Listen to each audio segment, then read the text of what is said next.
Good morning, everybody. Today I'm going to be talking about character archetype called Mary Sue and my personal qualms with them. You see, Mary Sues are, in universe, they're perfect. Everyone likes them. They have no character flaws. They're extremely virtuous, usually attractive, and whatever they learn, they master it, which I can't relate to, and I'm sure you can't either, because for characters, we're trying to find some meaning in it, some feeling to it. Sure, it's fun to watch the characters just beat up everything without any problems, but that doesn't relate a real relation to us. It doesn't allow for a deep and layered character that we can resonate with, you see. And this doesn't only apply to women, though. Sure, it's a term called Mary Sue, but there's also something called a Gary Sue, you see. It's the same thing, just a male version. Both can be equally hated.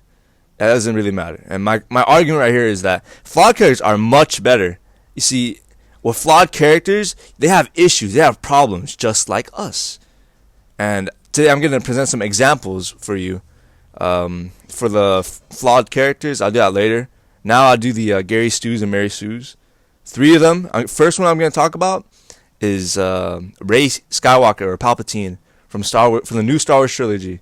We also got Carol Danvers from the new MCU. We got Jotaro Kujo from JoJo's Bizarre Adventure. I'm sure some of you have heard that. It's a beloved series. A lot of you like it. And we're going to talk about Rey. She lacks absolutely no character flaws. Everyone likes her in her universe. And she seemingly has no background. She's a side character, basically. But she just has all this talent out of nowhere. But it's later revealed that she's from a big, great lineage, which we have to find out way into the series. And you see, she makes a complete joke and mockery out of everything our characters have done before. You know, Anakin, Luke, all the struggles they work for. No, she swings her lightsaber just one tiny piece, one tiny bit. She's perfect. She mastered it. And even the Force, you see, she activated Force lightning. That's a extremely hard ability to get. And it doesn't matter. You know, she just instantly, she gets it. And when I talk about her character flaws and conflicts, she has nothing.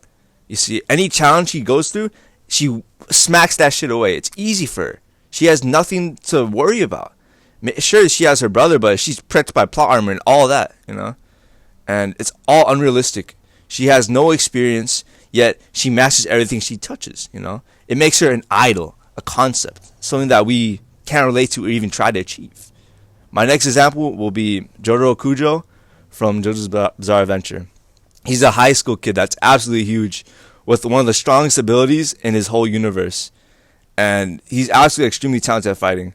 The world revolves around him, basically, in his season, and bends to his will on occasion. He's an absolutely loved character, and people appreciate him. In his debut season, he's a paragon of a man and develops into a fully fledged, flawed character with realistic and relatable flaws as he goes on, you know? And he's an example of a well-written Gary Stu who later changes. And now we're talking about Carol Danvers from the MCU. You see, she shows up, she goes into space, she has an alien device, she gets powers out of nothing, no drawbacks, no nothing. She does one blast, she does a little training arc, she's completely mastered it. She just destroys our perfectly built up characters, you see. Like, villains, pre-established villains that were molly-whopping our previous heroes, she just makes them fodder. She no difficulties them, you know? She has no difficulty fighting against them. She destroys them completely. And in universe, she's completely likable. But to me, the viewer, to everyone else, she's seen as an asshole, you know? She's not very likable. She's annoying.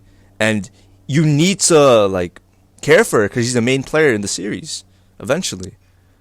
And it just creates a bland character, you know.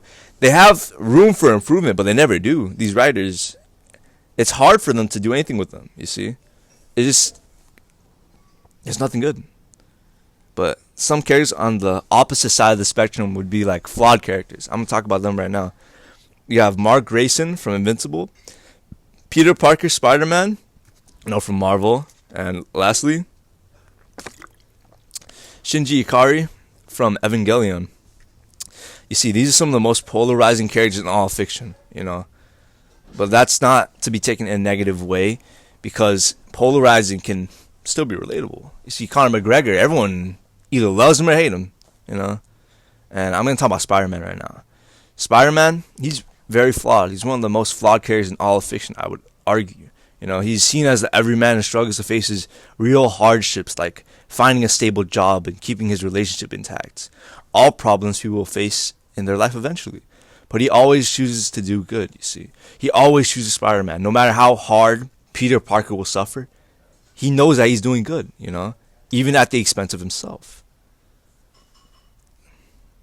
He's always seen as the underdog, and he's doing genuine good as Spider-Man, He's very perseverant, and he's training to make sure he does what he does. Sure, has some character attributes of a Gary Stu, He's smart, he's strong, he's lucky sometimes, but writers always mess him up, and he has to endure and find the next struggle, Now we'll move on to Mark Grayson in a newly popular series called Invincible. It's a Netflix show, Amazon show, and he's from Image Comics.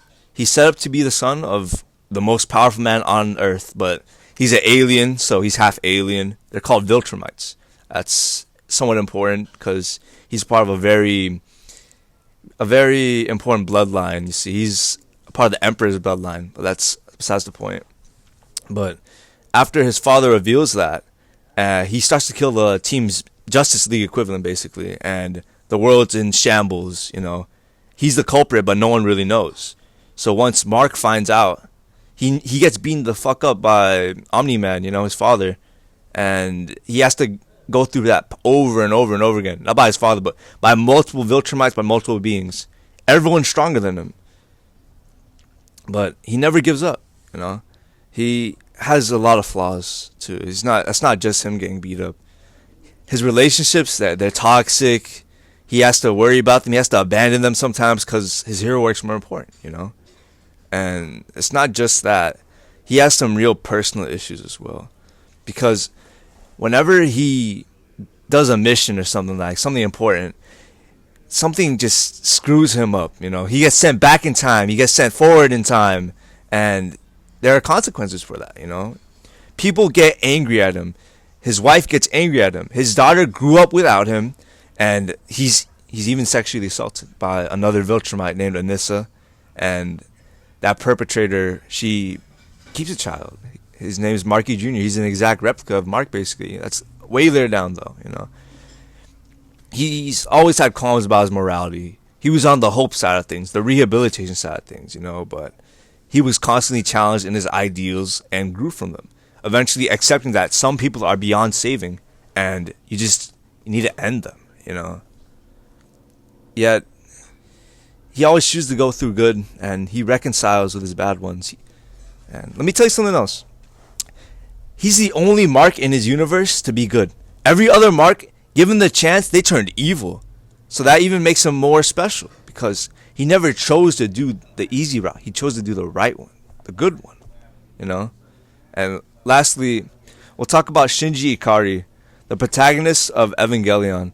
He's a completely flawed character. There's a whole laundry list of cons about him, He's weak, cowardly, self-loathing. He even stays the same despite the traumas he faces. And he's done some despicable acts, He sexually assaulted his friend who was in a coma, and she's completely defenseless. Just for artificial intimacy to fill his broken heart, only to further his dark past that pushed him to this point. He's a deeply broken character that needs help and never gets it. Many people hate on him, and for good reason. He's a despicable character. That doesn't mean he's a badly written character, however, because he serves the role as a protagonist well, despite his flaws. He still saves the world a couple of times, and it's inexcusable why he acts like that. But it's not inexplicable, There's trauma. Trauma is something that a lot of people will go through in their life, and some are going through right now. It's a tough thing to get past. But this trauma, his trauma, it ate him up, It made him numb, emotionless. His mother died at a really early age when he was barely born, and his father abandoned him afterwards. And now he's faced with operating a mech to save the world, It's crazy. All at a young age. He's 14 years old. You see, that's the difference between writing flawed characters and Mary Sue's. They have so much room for growth and everything. I even showed examples of hated Mary Sue's, loved Mary Sue's, and hated flawed characters and loved flawed characters. They're all beloved in their own sense and right. And I'll give you some examples of a Gary Stu that's well written. We have Superman. He's in the beginning of the Golden Age. He was perfect. Nothing could stop him. Green Rock, whatever. But he developed into later. He developed into a much more complex and layered character. Someone who they can relate to. They don't care about the man in Superman. That's what they resonate with. The super part is pure admiration and idolization. Writing flawed characters allows for more leeway in the author's creative mind, opening more options for development.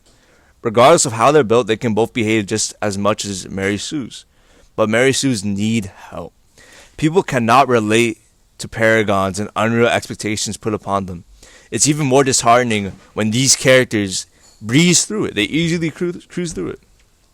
Sure, it's fun in the beginning to see how these characters just knock away every challenge that comes towards them. But that's not realistic. No one wants that in the end, In the long term, it's not fun. It's not. So what I'm saying is flawed characters are better. You can imagine themselves as a person you'd speak to on the road or someone you see yourself becoming. They feel human. That's it.